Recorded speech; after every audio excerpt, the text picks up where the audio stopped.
గౌరవ ముఖ్యమంత్రి రేవంత్ రెడ్డి గారు తన గౌరవానికి తగ్గట్టు ఆ ముఖ్యమంత్రి అనే పదవికి ఆ స్థాయికి తగ్గట్టుగా ఆయన పనిచేయాలి, మాట్లాడాలి. కానీ ఆయన ముఖ్యమంత్రి అనేటటువంటిది మర్చిపోయి ఏదో ప్రతిపక్ష పార్టీలో ఏదో నాయకుడిగా కొనసాగుతున్నా అనేటటువంటి ధోరణితో ఆయన మాట్లాడుతున్నటువంటి తీరు నిజంగా అహంకారాన్ని, ఆయన లోపల ఉన్నటువంటి అహంభావాన్ని, అధికారం మత్తులో ఆయన ఎట్లా తేలియాడుతున్నాడో చాలా స్పష్టంగా తెలంగాణ సమాజానికి కూడా అర్థమవుతూ ఉంది, కనబడుతూ ఉంది. మా పార్టీ ఎమ్మెల్యేల ఇళ్ల చుట్టూ, ఎమ్మెల్సీల ఇళ్ల చుట్టూ తిరిగి కండువాలు కప్పడంలో ఉన్నటువంటి శ్రద్ధ రాష్ట్రంలో నిరుద్యోగుల సమస్యలు పరిష్కరించడంలో కానీ, నిరుద్యోగులను పిలిచి మాట్లాడడంలో కానీ ఏమాత్రం కూడా ఈ ముఖ్యమంత్రి కానీ, ఈ కాంగ్రెస్ ప్రభుత్వ పెద్దలు కానీ ఎవరు కూడా చూపిస్తలేరు. ఇంకా దుర్మార్గం ఏంటంటే ఇప్పుడే చాలా వీడియోలు, ఫోటోలు సోషల్ మీడియాలో చూస్తూ ఉన్నాం. సెక్రటరియట్ ఏరియా చుట్టూ, మొత్తం సచివాలయం చుట్టూ మొత్తం పోలీసుల రక్షణ, వేలాది మంది పోలీసులతో సచివాలయాన్ని వాళ్ళే దిగ్బంధించుకున్నారు. ఇక యూనివర్సిటీలు అన్నీ కూడా పోలీసుల నిర్బంధంతో, ఉస్మానియా యూనివర్సిటీ కానీ, జేఎన్టీయూ కానీ, అగ్రికల్చర్ యూనివర్సిటీ కానీ మొత్తం పోలీసుల నిర్బంధంతో ఆ యూనివర్సిటీలన్నీ కూడా అట్లనే తయారైపోయినాయి.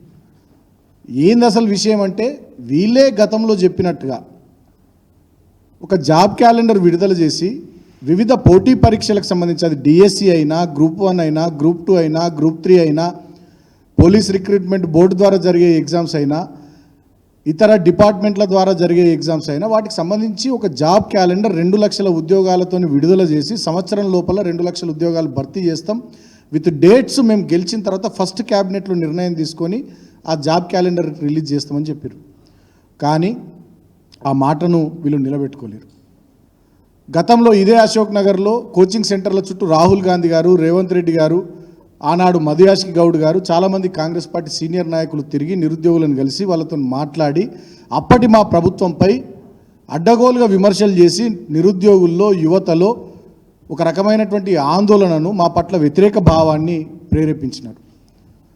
మరి ఇవాళ వీళ్ళు అధికారంలోకి వచ్చినాక ఆనాడు ఏవైతే ప్రతిపక్షంలో ఉన్నప్పుడు వాళ్ళని కలిసినప్పుడు కానీ, రాహుల్ గాంధీ వచ్చినప్పుడు కానీ, వీళ్ళ మేనిఫెస్టోలో కానీ, వీళ్ళ ఎన్నికల ప్రచార సభల్లో కానీ వాళ్ళకి ఏవైతే మాటలు చెప్పినరో ఆ చెప్పిన మాటలు నిలబెట్టుకోకుండా ఇవాళ నిరంకుశంగా ఒక నియంతలాగా ఈ ముఖ్యమంత్రి రేవంత్ రెడ్డి ప్రవర్తిస్తున్న తీరును బీఆర్ఎస్ పార్టీ చాలా తీవ్రంగా ఖండిస్తున్నది. మీరే చెప్పారు మెగా డిఎస్సి వేస్తాము 25,000 ఉద్యోగాలతోని, టీచర్ ఉద్యోగాలతో అన్నారు. ఇవాళ గ్రూప్ 2లో 2,000 పోస్టులు పెంచి నోటిఫికేషన్ ఇస్తామన్నారు ఆనాడు. గ్రూప్ 3లో 3,000 పోస్టులు పెంచి నోటిఫికేషన్ ఇస్తామన్నారు ఆనాడు. స్వయంగా నేను ఆడ ఎమ్మెల్యేగా ఉన్నా, మా వివేక్ గారు ఎమ్మెల్యేగా ఉన్నారు. అసెంబ్లీలో ఆనాడు సిఎల్పి నాయకులైనటువంటి బట్టి విక్రమార్క గారు గ్రూప్ 1లో 1:100 మెయిన్స్కి పిలవాలని చెప్పి ప్రభుత్వాన్ని, అప్పటి ప్రభుత్వాన్ని మమ్మల్ని డిమాండ్ చేసిండు. అసెంబ్లీ రికార్డ్స్లో కూడా అది ఉన్నది. కానీ ఇవాళ మీరేం చేస్తూ ఉన్నారు? ఆనాడు మీ అవకాశం కోసం, మీరు గద్దెనెక్కడం కోసం నిరుద్యోగులను వాడుకొని యువతను రెచ్చగొట్టి పబ్బం గడుపుకొని ఒడ్డెక్కేదాకా ఓడమల్లన్న, ఒడ్డెక్కినాక బోడమల్లన్న అన్నట్టుగా ఇవాళ అధికారంలోకి వచ్చిన తర్వాత నిరుద్యోగులను పక్కన వాడేసి వాళ్ళతో కనీసం చర్చలు జరపకుండా, మాట్లాడకుండా, వాళ్ళను పిలవకుండా ఇవాళ వాళ్ళను ఉగ్రవాదుల్ని చూసినట్టు చూస్తున్నారు. అరే ఏందా దుర్మార్గం? ఈ చల్లటి చలిలో మొత్తం వానబడుతుంటే తెల్లారి 4 దాకా, నిన్నగాక మొన్న అశోక్ నగర్లో, దిల్సుఖ్ నగర్లో నిరుద్యోగులు ఆందోళన చేస్తే ఒక్క కాంగ్రెస్ నాయకునికి కూడా కనబడదా? 3-4 దీక్షలు, నిరాహార దీక్షలు చేస్తే ఒక్క కాంగ్రెస్ నాయకుని కూడా కనబడకపోగా ముఖ్యమంత్రి ఏం మాట్లాడతాడు? వాళ్ళు ఒక్కరు కూడా పోటీ పరీక్షలకు ప్రిపేర్ అయితే లేరు, వాళ్ళు దీక్షలు చేస్తున్నారని మాట్లాడతారు. మోతీలాల్ అనే సోదరుడు పోటీ పరీక్షలకు ప్రిపేర్ అవుతున్నట్టు, ఆయనకు హాల్ టికెట్ వచ్చినట్టు నిరుద్యోగులందరూ సోషల్ మీడియాలో పెట్టేసరికి నీ మూతి మీద దేనితో కొట్టినట్టయిందో ముఖ్యమంత్రి నువ్వే ఆలోచన చేసుకో. ఇంకా కొంతమంది గురించి ఏం మాట్లాడతాడు?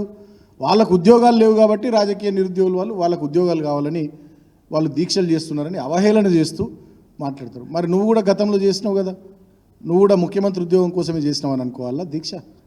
నువ్వు కూడా గతంలో పోరాటం నిరుద్యోగుల తరపున కొట్లాడినావు కదా, మాట్లాడినావు కదా, నీ ముఖ్యమంత్రి ఉద్యోగం కోసం నిరుద్యోగులను వాడుకున్నావు అని చెప్పి ఇప్పుడు వాళ్ళు అనుకోవాలా?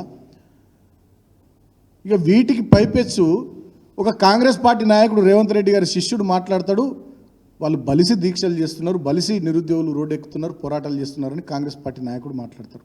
అంటే ఇవాళ వీళ్లకు కళ్ళు నెత్తికెక్కి, అధికారం మదం ఎక్కి, అహంకారంతో దుర్మార్గంగా వీళ్ళు నిరుద్యోగుల పట్ల చేస్తున్నటువంటి మాటలు వ్యాఖ్యలు ఇవన్నీ కూడా ఇవాళ తెలంగాణ సమాజం గమనిస్తూ ఉంది. ఇప్పుడు వాళ్ళు అడుగుతున్నది ఏంది, నిరుద్యోగులు డిఎస్సి పరీక్ష వాయిదా వేయాలి. ఆగస్టు 5 వరకు డిఎస్సి పరీక్ష ఉండి ఆగస్టు 6 ఒక్కరోజు మాత్రమే గ్యాప్ ఉండి ఆగస్టు 7, 8 మళ్ళా గ్రూప్ 2 ఉంది అని చెప్పి వాళ్ళు ఆందోళన చెందుతున్నారు. కాబట్టి నేనేమంటున్నా అంటే గ్రూప్ 1 పరీక్షల విషయంలో కానీ, గ్రూప్ 2 విషయంలో కానీ, గ్రూప్ 3 విషయంలో కానీ, డిఎస్సి విషయంలో కానీ వాళ్ళు కొంత వ్యవధి, ఉద్యోగాలకు సంబంధించినటువంటి పోటీ పరీక్షలు పెట్టొద్దు, నోటిఫికేషన్లు ఇవ్వద్దని నిరుద్యోగులు మాట్లాడతలే. మేము ప్రిపేర్ కావడానికి సిలబస్ చేంజ్ ఉంటుంది కాబట్టి డిఎస్సికి ఒక రకమైన సిలబస్ ఉంటుంది, గ్రూప్ 2 కో రకంగా ఉంటుంది, గ్రూప్ 1 కో రకంగా ఉంటుంది. కాబట్టి కొంత మాకు వ్యవధి ఇవ్వండి ప్రిపేర్ కావడానికి అని నిరుద్యోగులు అడుగుతున్నారు. దాంట్లో తప్పేముంది? భేషజాలకు ఎందుకు పోవాలి ఈ ముఖ్యమంత్రి, ఈ ప్రభుత్వము? ఇంత అహంకారం ఎందుకు, ఇంత కండకావరం ఎందుకు మీకు? అంటే ఇప్పుడు ఏం ఎన్నికలు లేవనా? సమీప భవిష్యత్తులో ఎలాంటి ఎన్నికలు లేవు కాబట్టి ఇక వీళ్ళతోనేం కాదు, ప్రజలతోనేం కాదు, మేమేం చేసినా మమ్మల్ని ఎవరు అడిగేటోళ్ళు లేరు, పట్టించుకునేటోళ్ళు లేరు.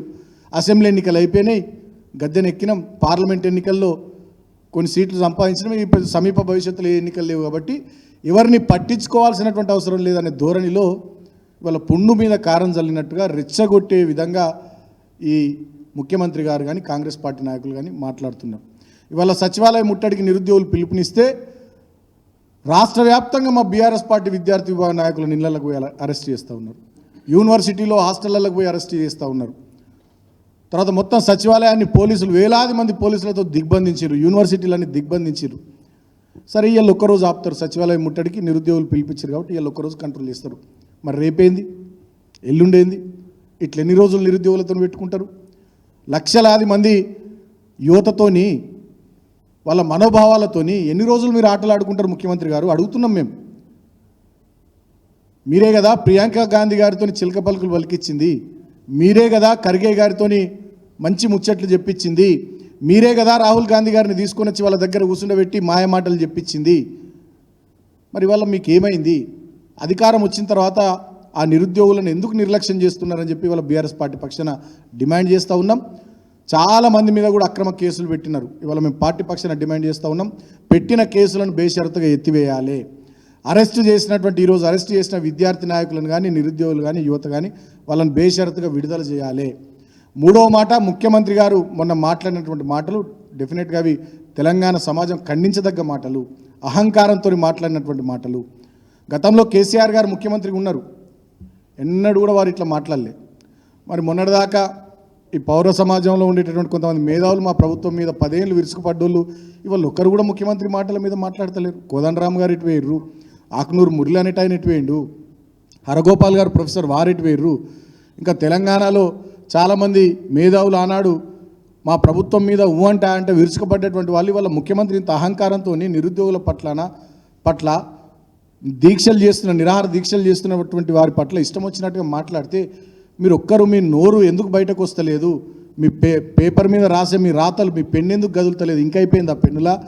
లేకపోతే మీ నోళ్ళల్లో ఏమన్నా మాట్లాడొద్దని చెప్పి ఇక మూతికి ఏమైనా ప్లాస్టర్ వేసుకున్నారా?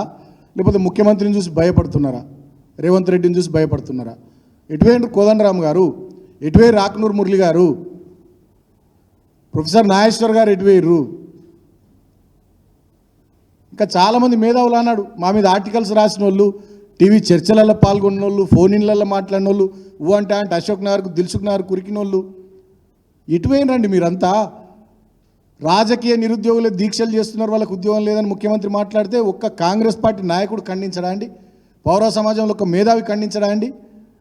ఒక కోచింగ్ సెంటర్ నడుపుకునేట ఆయనకు ఈ పరీక్షలు వాయిదేస్తే 100 కోట్లు వస్తాయని చెప్పి కోచింగ్ సెంటర్ల నిర్వాహకులను ముఖ్యమంత్రి విమర్శిస్తే ఒక మేధావి మాట్లాడా? కాంగ్రెస్ పార్టీలో మరి ఇది కాంగ్రెస్ పార్టీ వైఖరా? ముఖ్యమంత్రి మాట్లాడింది. నేను ఉత్తమ్ కుమార్ రెడ్డి గారిని అడుగుతున్నా, భట్టి గారిని అడుగుతున్నా, శ్రీధర్ బాబు గారిని అడుగుతున్నా, సీనియర్ నాయకులు దామోదర్ రాజనరసింహ గారిని అడుగుతా ఉన్నా, జగ్గారెడ్డి అని అడుగుతా ఉన్నా, జీవన్ రెడ్డి గారిని అడుగుతా ఉన్నా. మరి ఇది ముఖ్యమంత్రి రేవంత్ రెడ్డి గారు మాట్లాడింది అది కాంగ్రెస్ పార్టీ వైఖరా? నిరుద్యోగులు అంటే మీ కాంగ్రెస్ పార్టీకి ఆ రకమైనటువంటి భావన ఉందా? మరి మీరు సీనియర్లు ఎందుకు స్పందిస్తలేరు? నిరుద్యోగుల మీద కేసులు పెడుతుంటే, వాళ్ళని గొడ్ల నీడ్చినట్టు ఈడ్చి పోలీస్ వ్యాన్లలో వారేస్తుంటే కాంగ్రెస్ పార్టీ సీనియర్ నాయకులు ఏం చేస్తున్నారు? పౌర సమాజంలో ఉన్న మేధావులు ఏం చేస్తున్నారు? ఇంత నియంతృత్వంగా, నిరంకుశంగా రేవంత్ రెడ్డి దుర్మార్గం చేస్తూ ఉంటే ఎందుకు తెలంగాణ సమాజం గొంతెత్తుతలేదు? కానీ మేము మాత్రం ఒక విషయం స్పష్టంగా ఇవాళ నిరుద్యోగులకు కూడా విజ్ఞప్తి చేస్తూ ఉన్నాం, తెలంగాణ సమాజానికి విజ్ఞప్తి చేస్తూ ఉన్నాం. ఎవరు మీ వెనక ఉన్నా లేకున్నా కేసీఆర్ గారు, బీఆర్ఎస్ పార్టీ డెఫినెట్గా మేమంతా మీ వెనుకుంటాం. మీ పక్షాన ఈ ప్రభుత్వ నియంతృత్వ వైఖరి మీద కొట్లాడతాం, మీకోసం అండగా నిలబడతాం. ఇప్పటికే మా వర్కింగ్ ప్రెసిడెంట్ గారు నిన్ననే చెప్పినారు, రాబోయే అసెంబ్లీ సమావేశాల్లో డెఫినెట్గా అసెంబ్లీ సమావేశాల్లో నిరుద్యోగుల పక్షాన బీఆర్ఎస్ ప్రధాన ప్రతిపక్షంగా గొంతెత్తుతుంది, గలం విప్పుతుంది. మీ పక్షాన ఖచ్చితంగా నిలబడతామని చెప్పి నిన్ననే మా వర్కింగ్ ప్రెసిడెంట్ కేటీఆర్ గారు చెప్పారు. క్షేత్రస్థాయిలో కూడా మీరు ఎలాంటి ఆందోళనలు చేసినా, కార్యక్రమాలు చేసినా ఇప్పటికే మా బీఆర్ఎస్ పార్టీ విద్యార్థి విభాగం మీకు అండగా నిలబడుతుంది. రాబోయే ఒక 4-5 రోజుల్లో ఇదే తెలంగాణ భవన్లో బీఆర్ఎస్ పార్టీ విద్యార్థి విభాగం డెఫినెట్గా ప్రతినిధుల సమావేశాన్ని కూడా పెట్టుకుందామని చెప్పి నిన్ననే కేటీఆర్ గారు, మా వర్కింగ్ ప్రెసిడెంట్ గారు మాకు ఆదేశం ఇచ్చినారు.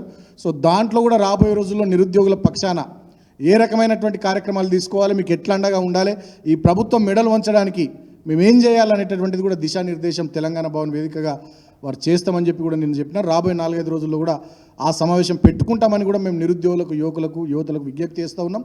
మీరు ఎవరు అధైర్యపడద్దు, గట్టిగా ఉండండి, మొండిగా ఉండండి. డెఫినెట్గా మీ వెనుక బీఆర్ఎస్ పార్టీ ఉంటుంది. ఈ ప్రభుత్వం మెడలు వంచుదాం. ప్రభుత్వం గతంలో చెప్పినట్టుగా జాబ్ క్యాలెండర్ 2 లక్షల ఉద్యోగాలకు సంబంధించి విడుదల చేసేటట్టుగా ప్రభుత్వం మీద ఒత్తిడి తీసుకొద్దాం. డిఎస్సి విషయంలో గ్రూప్ 1, గ్రూప్ 2, గ్రూప్ 3 విషయంలో కానీ మిగతా కొన్ని ఉద్యోగాలకు సంబంధించి అపాయింట్మెంట్ ఆర్డర్లు ఇచ్చి వాళ్ళకి పోస్టింగ్లు ఇవ్వనటువంటి పరిస్థితుల మీద కానీ ఇతర అన్ని విషయాల పట్ల డెఫినెట్గా నిరుద్యోగుల పక్షాన మా పార్టీ నిలబడుతుంది. మా విద్యార్థి విభాగం ఆధ్వర్యంలో నిజంగా మేము చాలా సీరియస్గా కమిట్మెంట్తో మీతో పనిచేస్తాం. ఇప్పటికైనా నేను తెలంగాణలో ఉండే మేధావులు, గతంలో మా ప్రభుత్వంపై ఒంటి కాలు మీద లేచిన వాళ్ళు, అంటే ఇక ఉరికొచ్చిన వాళ్ళు, ఇవాళ మీరు కూడా గొంతులు విప్పాలి, గలాలు విప్పాలి. మీ నోళ్ళు ఎందుకు మూగబోతున్నాయి, మీరు ఎందుకు మాట్లాడతలేరు, ఈ జరుగుతున్నటువంటి పరిస్థితులు, దారుణాలు, దుర్మార్గాలు మీ కళ్ళకు కనబడతలేవా? ఇవాళ నిరుద్యోగులు మాట్లాడితే వాళ్ళని కొంతమంది పెయిడ్ ఆర్టిస్టులను మాట్లాడుతున్నారు కాంగ్రెస్ వాళ్ళు. మరి ఇదే నిరుద్యోగులు మీ చుట్టూ కూడా వచ్చారు కదా, మీరు ఎందుకు మాట్లాడతలేదు? కోదండరామ్ గారు, ఆక్నూరు మురళి గారు, నాగేశ్వర్ గారు, ఎటువైరు మీరంతా? దయచేసి పౌర సమాజం కూడా, తెలంగాణలో ఉండేటటువంటి బుద్ధిజీవులు, పౌర సమాజం, మేధావులందరూ కూడా ఈ నిరుద్యోగుల సమస్యలకు సంబంధించి వాళ్ళు చేస్తున్నటువంటి పోరాటానికి మద్దతుగా అందరూ కూడా బయటకు రావాలి, మాట్లాడాలి. ఈ కమ్యూనిస్టు పార్టీలకు ఏమైనాయి నాకు అర్థమవుతలేదు. పోరాటాలే మా ఎజెండా అని చెప్పుకునే సిపిఐ కానీ, సిపిఎం కానీ నిరుద్యోగులు ఇంత పెద్ద ఎత్తున రోడ్ల మీదకి వస్తుంటే కమ్యూనిస్టు పార్టీలు ఎందుకు మాట్లాడతలేవు? మేము అడుగుతూ ఉన్నాం, మీకు బాధ్యత లేదా? మీకు న్యాయం అనిపిస్తుందా ముఖ్యమంత్రి మాట్లాడే మాటలు? కాంగ్రెస్ పార్టీ నాయకులు చేసేటటువంటి విమర్శలు, నిరుద్యోగుల ఆత్మస్థైర్యాన్ని దెబ్బతీసేటట్టుగా వాళ్ళు చేస్తున్నటువంటి వ్యాఖ్యలు మీకు కరెక్ట్ అనిపిస్తున్నాయా? కమ్యూనిస్ట్ పార్టీలకు మేము కూడా అడుగుతూ ఉన్నాం. అందరం భుజం కలుపుదాం, చేయి కలుపుదాం. ఖచ్చితంగా మార్పు పేరిట అధికారానికి వచ్చి అధికారం మత్తులో ఊగుతున్నటువంటి రేవంత్ రెడ్డి ప్రభుత్వం కళ్ళు తెరిచేటట్టుగా, నిరుద్యోగుల పక్షాన ఇచ్చిన మాట నిలబెట్టుకునేటట్టుగా అన్ని ప్రజా సంఘాలు, అన్ని పౌర హక్కుల సంఘాలు, అందరు మేధావులు, అన్ని పార్టీలు నిరుద్యోగుల పక్షాన నిలబడాలి, వారితో కలిసి రావాలని చెప్పి సందర్భంగా మా పార్టీ తరఫున కూడా నేను పేరున విజ్ఞప్తి చేస్తూ ఉన్నా.